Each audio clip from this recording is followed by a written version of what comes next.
Salut tout le monde, ça fait 2 fois que je recommence cette vidéo, je commence à devenir un petit peu trop perfectionniste à mon goût, mais en même temps il vaut mieux pour ce genre de vidéo parce que comme vous l'avez vu dans le titre, aujourd'hui on ne va pas parler équitation, non, on va parler perte de poids. Vous avez sans doute remarqué que j'ai perdu pas mal de poids depuis quelques mois. Effectivement je suis à l'heure actuelle à moins 10 kilos, j'ai mis 4 mois à les perdre et je vous ai partagé un petit peu mon vécu sur Instagram, du moins vous m'avez accompagné dans mon activité sportive, je vous montrais également quelques fois ce que je mangeais, je vous faisais en fait le décompte du nombre de kilos mois par mois et c'est vrai que vous avez été nombreux à chaque fois à me réclamer une vidéo explicative, comment j'avais fait tout ça, mais je vous ai toujours dit non, tout simplement parce que j'ai pas envie d'être responsable de dégâts corporels que vous pourriez vous infliger.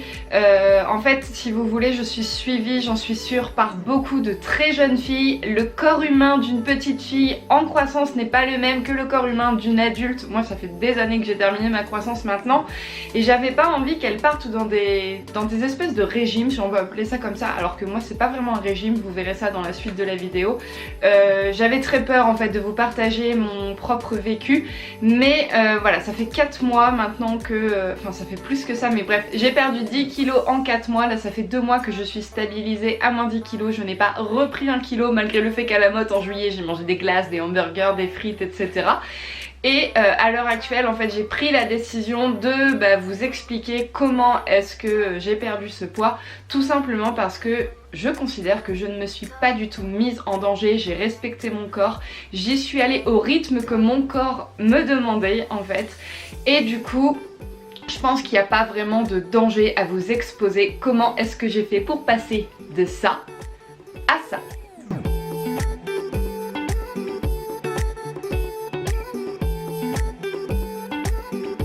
Bon, maintenant que la petite introduction est faite, je tiens aussi à vous préciser que je ne suis ni nutritionniste ni coach sportive.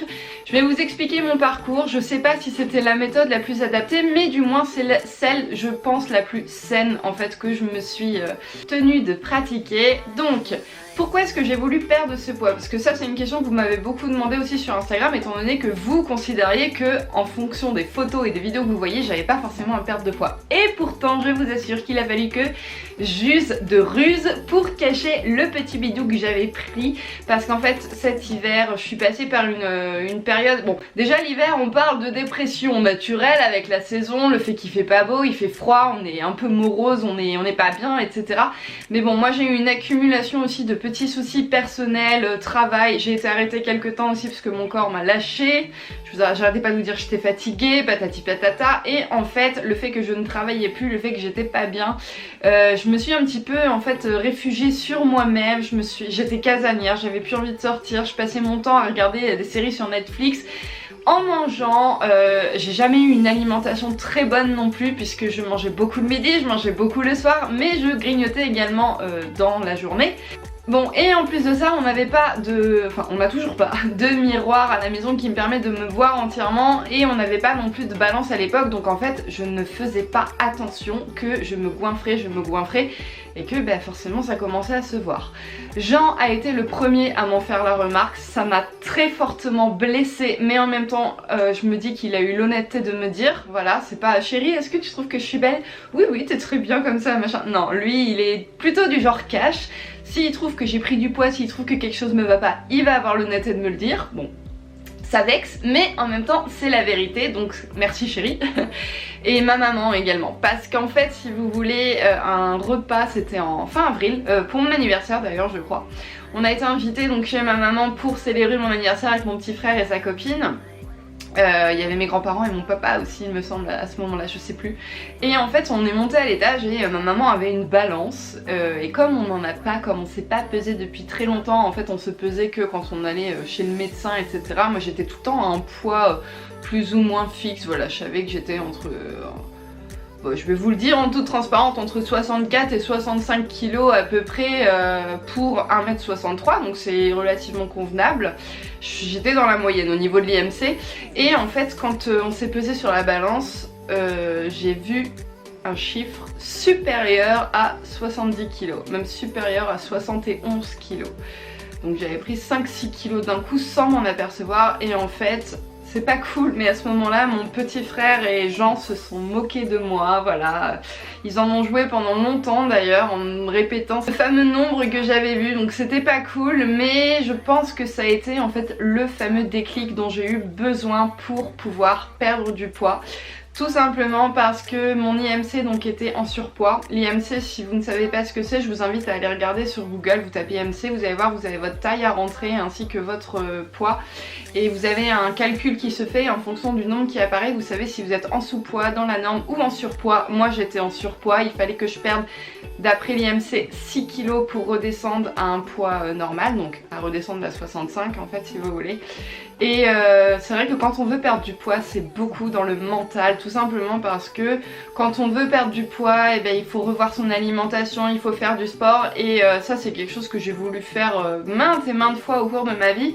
Mais quand on n'a pas le mental, on craque très facilement et du coup on arrête et on dit bon je verrai plus tard, voilà, la procrastination du régime, je pense que tout le monde connaît un petit peu, voilà. Sauf que moi, le fait qu'on me rappelle un petit peu ce poids de par ma famille, le fait également qu'à cheval, mon coach n'arrêtait pas de me taquiner aussi sur ça, etc. Et c'est vrai qu'en fait, oui, j'avais pris du poids. Et ces fameuses réflexions en fait qu'on m'a fait et que ma maman m'a fait aussi, mais pas de la même façon que les garçons, hein. Elle l'a fait beaucoup plus doucement, mais effectivement elle m'a dit Cassandre, là il faut que tu te reprennes en main parce que ouais, t'as un beau pétard, t'as pris un petit peu, voilà. Et c'est vrai que l'hiver c'est facile de camoufler tout ça, donc c'est pour ça que vous n'avez pas forcément vu sur les photos que je vous mettais ou les vidéos, parce que j'essayais de cacher mon ventre, mais c'est vrai qu'en fait ça faisait un petit moment que je n'arrivais plus à fermer mes pantalons, tous mes pantalons quasiment. J'en ai beaucoup dans mon dressing, hein, mais j'en avais plus que 2 où j'arrivais à rentrer dedans, donc il était clair et net qu'il y avait vraiment un problème et qu'il fallait que j'y remédie, tout simplement parce que je ne me sentais plus bien dans mon corps, je me sentais complexée, je n'arrêtais pas de, enfin pas dévisager, mais je regardais les femmes qui passaient devant moi au travail, dans ma vie de tous les jours ou même au cheval, et j'étais jalouse en fait, je ne me sentais plus bien dans ma peau au point que ce fameux déclic des réflexions qu'on m'a fait et de mon image a fait que j'ai pu tenir.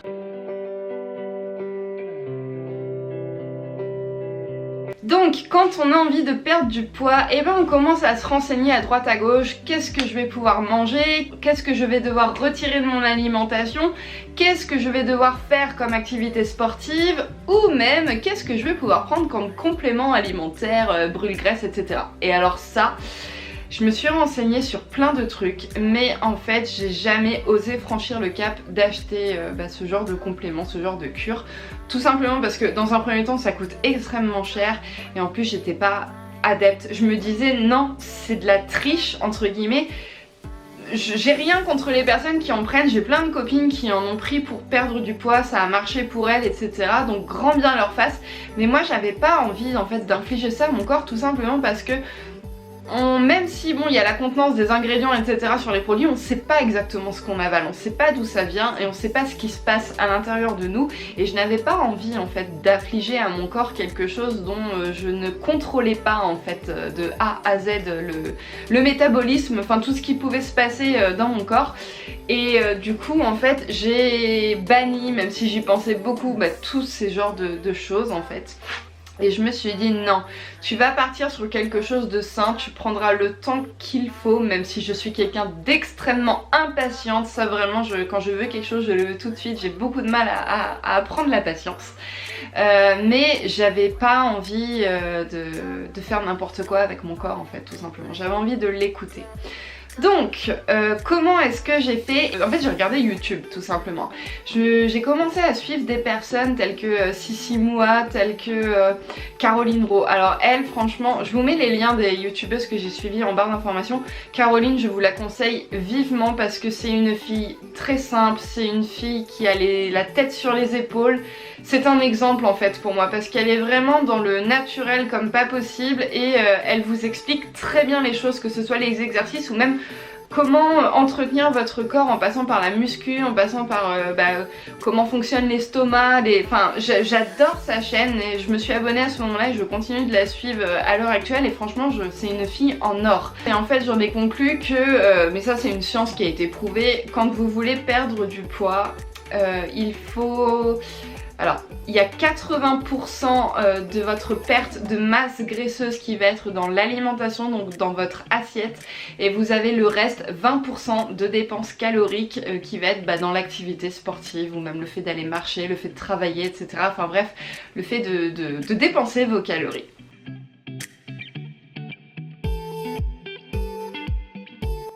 Alors pour tout ce qui est alimentation, puisque ça représente 80% de votre perte de masse graisseuse, il va falloir bien évidemment limiter votre consommation de saccharose, donc c'est-à-dire des sucres. Donc j'entends par là tout ce qui est éviter les bonbons, les sucreries, le Nutella, les sodas, les boissons à base de sucre, etc.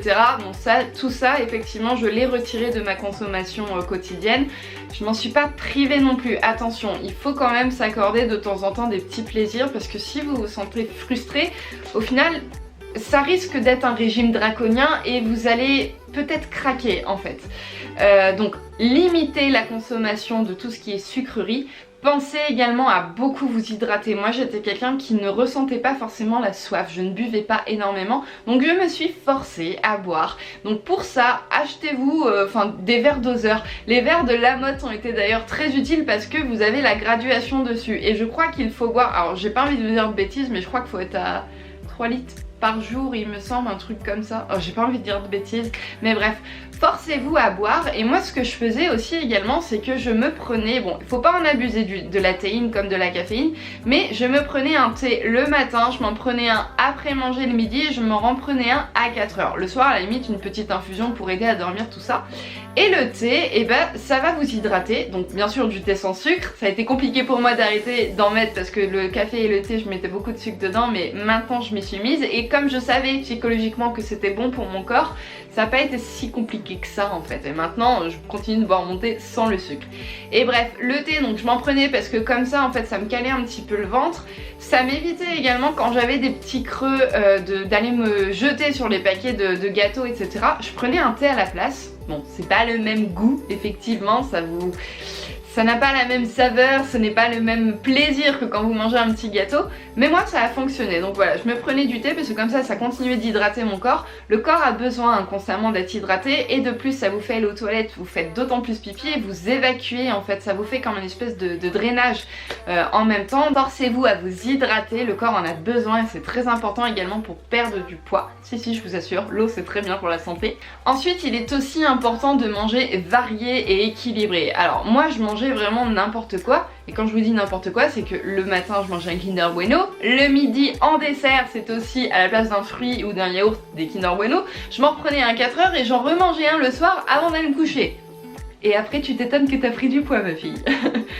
Donc forcément je mangeais pas très bien. En fait ce qu'il est préconisé de faire, c'est que vous devez donc prendre un bon petit déjeuner pour pouvoir tenir toute la journée.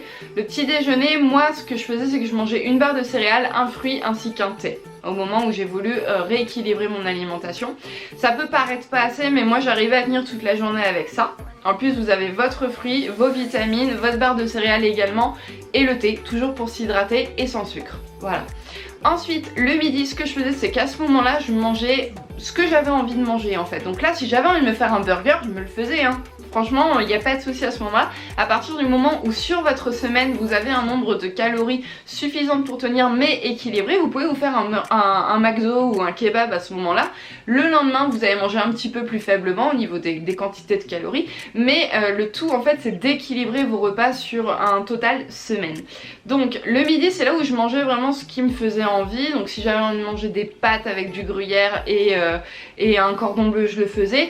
Bon, j'ai quand même essayé de limiter la quantité de gruyère, la quantité de crème dans mes aliments, etc. Et je mangeais quand même très varié. C'est-à-dire que c'était soit des légumes, soit du riz, soit des pâtes. Ou alors je me faisais un mix de tout ça. Je mettais un petit peu de légumes, un petit peu de féculents, des pâtes, tout ça.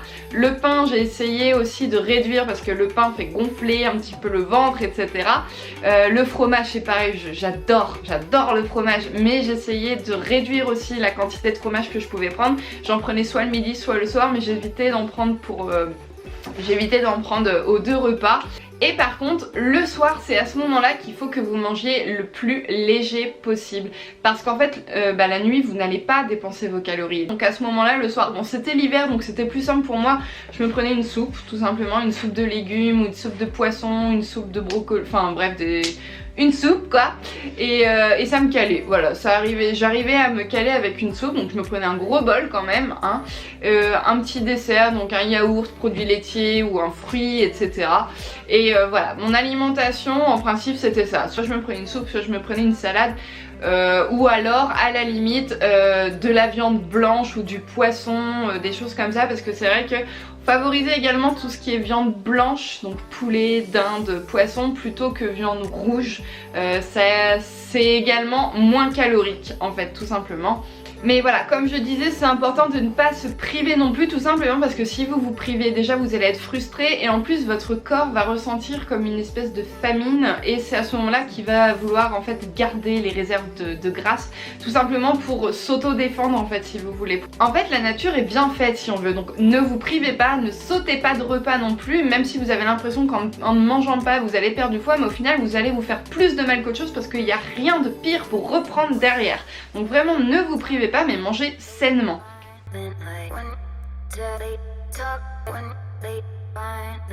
Ensuite, on va passer aux 20% qui restent pour perdre votre masse graisseuse, donc c'est-à-dire les dépenses caloriques, l'activité physique.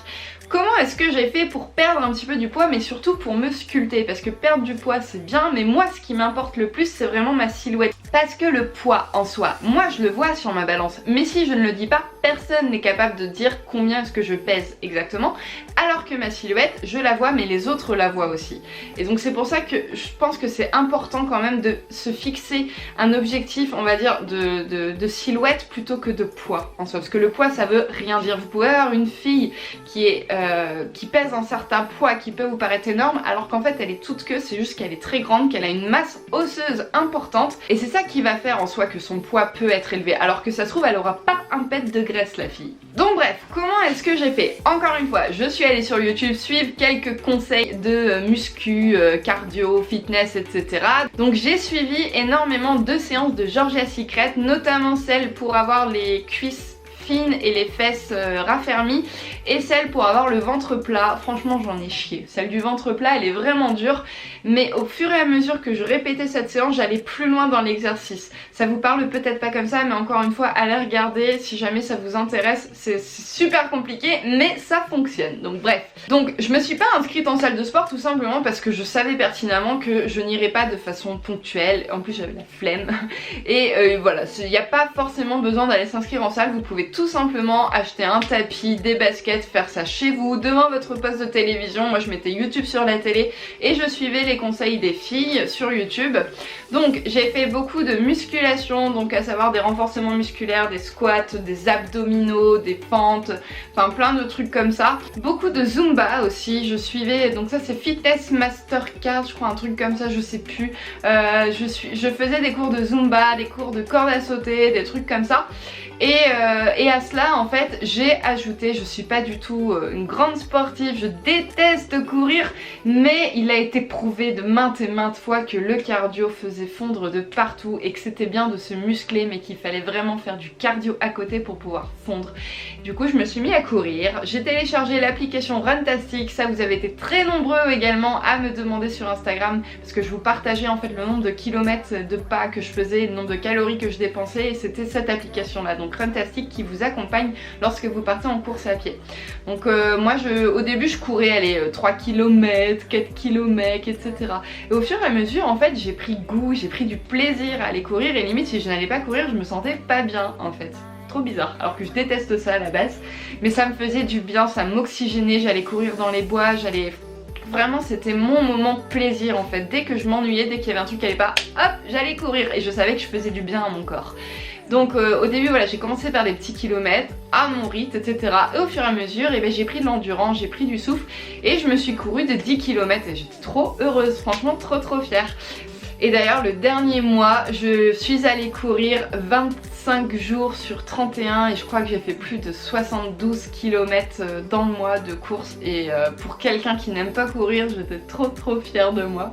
Donc voilà, ça a été la dernière fois que je suis allée courir ce mois-là, tout simplement parce qu'après en fait j'ai été embauchée chez Decathlon et à Decathlon je me fais entre 7 et 9 km de marche par jour.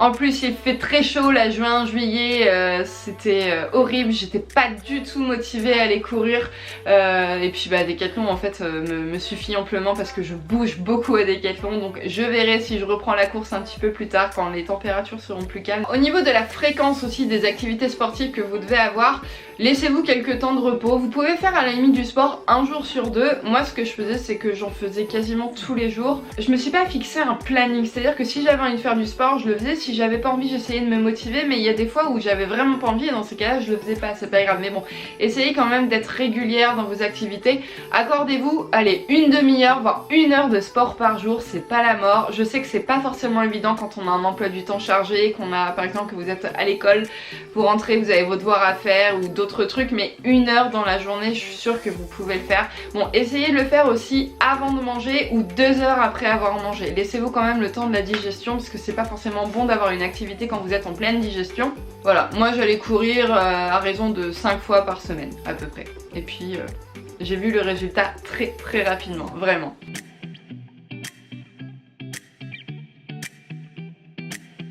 Alors, pour vous aider, moi ce que je fais c'est que en fait j'ai un petit carnet qui est juste ici. Et j'ai pris l'habitude en fait à partir du moment où j'ai commencé à vouloir perdre du poids, je me suis fait un carnet en fait où j'ai répertorié donc les mois. Donc là vous avez mars, avril, mai, juin, juillet et août parce que moi j'ai commencé donc en mars. Et ce que je faisais, donc il y a semaine 1, semaine 2, semaine 3, semaine 4, puisqu'il y a 4 semaines dans un mois, logiquement. Je mettais bras, poitrine, taille, ventre, hanche, cuisse. Vous pouvez aussi mettre les genoux, les mollets, enfin ce que vous voulez. Et ce que je fais, c'est que tous les lundis, je me pèse et je mesure. Parce que vous n'allez pas avoir forcément l'impression de maigrir en fait en vous regardant tous les jours dans le miroir. Alors que en notant les mensurations, en notant votre poids, et bien vous allez voir en fait que effectivement vos efforts payent. Et ça, je vous assure que c'est une véritable source de motivation. Quand on voit que ça paye, vous êtes encore plus motivé, vous n'avez pas envie de lâcher. Donc moi par exemple en mars je faisais environ un petit peu plus de 71 kg et je me suis rendu compte qu'à la fin du mois je ne faisais plus que 68,6 kg. Donc vous voyez en fait qu'en un mois j'avais déjà perdu plus de 2 kg. À la fin du mois suivant, j'étais déjà à 65,7 kg, donc j'avais encore perdu du poids. À la fin du mois de mai, j'étais à 64,1, donc là ça commençait à ralentir au niveau de la baisse. D'ailleurs, mai et juin, j'étais entre 64 et 63. En fait, j'ai été bloquée pendant 8 semaines. Alors ça, c'est tout à fait normal. Lorsque vous entreprenez un rééquilibrage alimentaire et une perte de masse graisseuse, en fait, vous allez voir que chaque mois, sur les 4 semaines de votre mois, vous allez avoir au moins une semaine, voire 2, où vous allez stagner. Ça s'appelle en fait un palier de poids et c'est tout simplement votre corps en fait qui se met en stand, tout simplement parce qu'il lui faut du temps en fait pour s'adapter à son nouveau rythme de vie alimentaire et dépenses caloriques. Tout simplement parce qu'il sent en fait, c'est la nature est bien faite, que vous êtes en train de perdre du poids et qu'il n'a pas envie que vous le perdiez trop vite. Du coup en fait il se fixe des paliers où il commence à s'adapter et une fois qu'il juge qu'il n'y a pas souci de santé etc, là il accepte de redescendre un petit peu, mais c'est tout à fait normal, rassurez-vous. Tout comme moi, donc entre mai et juin j'ai stagné entre 64 et 63 kg. Et bien c'est tout simplement parce que c'était mon poids en fait de référence, si on peut dire. Ça fait des années que je suis à 65 kg, donc mon corps a jugé que à ce moment là c'était, enfin qu'il fallait que je m'arrête ici en fait, si vous voulez. Et c'est pour ça que ça a été très facile pour moi de perdre les 5 premiers kilos, parce que c'était des kilos en trop. C'était effectivement sur mon IMC le surpoids que je devais perdre, donc ça a été excessivement facile de le faire. Mais par contre, arrivé à 64-63 kg, il s'est dit mince, là tu essayes de creuser un petit peu plus que le poids où tu es stabilisé habituellement. Donc ça a été plus long, j'ai stagné pendant 8 semaines et c'est effectivement le fait que j'ai commencé à Decathlon que je me suis encore plus dépensé caloriquement, que là j'ai reperdu. Et là à l'heure actuelle, donc en juin, je suis arrivée à 61 kg, donc j'ai perdu effectivement un petit peu plus que 10 kg. Là en juillet j'étais à 61,1, là en août 61,2, donc bref je me stabilise. Voilà, vous voyez, ça fait 2 mois que j'ai atteint mes moins 10 kilos et pourtant en juillet j'ai mangé n'importe quoi à la mode Beuvron et c'est pas pour ça que j'ai repris 1 kilo. Parce que je n'ai pas ingurgité de substances comme les brûle-graisses, comme les... Enfin bref, toutes les choses qu'on peut vous vendre pour perdre du poids. Non, j'ai respecté mon corps, j'ai été à mon rythme. Là je suis bien, je suis stabilisée, j'ai pas de raison de reprendre si je continue de bien manger. En plus je me suis pas du tout forcée. Ça devient naturel, ça devient une habitude. Et c'est pour ça que je me permets de vous faire cette vidéo parce que je n'estime pas avoir mis mon corps en danger. La preuve, aujourd'hui je suis stabilisée. Voilà, je me sens pas en manque de fer, je me sens pas fatiguée, je me sens très bien. Et c'est aussi important de vous prendre en photo, donc moi je le fais pas toutes les semaines, mais à chaque 30 ou 31 de chaque mois, je me prends en photo, comme ça je vois également l'évolution. Parce que les gens vont vous dire, tiens c'est bien, t'as perdu du poids, etc. Donc c'est flatteur, ça fait du bien quand les gens le voient, mais nous on le remarque pas forcément parce qu'on se voit tous les jours devant le miroir, etc. Et c'est vrai que se prendre en photo, ça vous permet d'avoir une évolution et de voir qu'effectivement, il y a du boulot, il y a eu du chemin et que le résultat il est là quoi. Voilà tout le monde, bon je vous ai expliqué un petit peu mon parcours. Si vous avez des questions, n'hésitez pas à les mettre dans les commentaires, je tâcherai d'y répondre, je prendrai le temps d'y répondre pour vous. J'espère que cette vidéo vous a plu, bien qu'elle ne soit pas un sujet ECAS, mais comme vous étiez très nombreux à insister à ce que je vous la fasse, j'espère que ça vous fait plaisir. Et comme vous le voyez, je suis pas passée par un régime draconien, ça n'a pas été un truc super compliqué à faire. C'est long, ça peut paraître long effectivement. Quoique perdre 10 kilos en 4 mois au final c'est pas grand chose, ça a été rapide si on peut dire. Et surtout, prenez soin de vous, ne partez pas dans des régimes draconiens, ne partez pas dans des défis si au final vous êtes bien. Entourez-vous de personnes de confiance qui eux sauront vous dire s'ils jugent qu'effectivement oui vous devez perdre un petit peu de masse graisseuse ou si au contraire vous êtes très bien. Parlez-en aussi à votre médecin qui est plus à même de juger professionnellement en fait. Mais ne jouez pas avec votre corps, prenez soin de lui, prenez soin de vous et vous verrez que dans votre mental ça ira aussi très bien. Je vous fais à tous de très gros bisous et je vous dis à très bientôt dans une prochaine vidéo. Salut!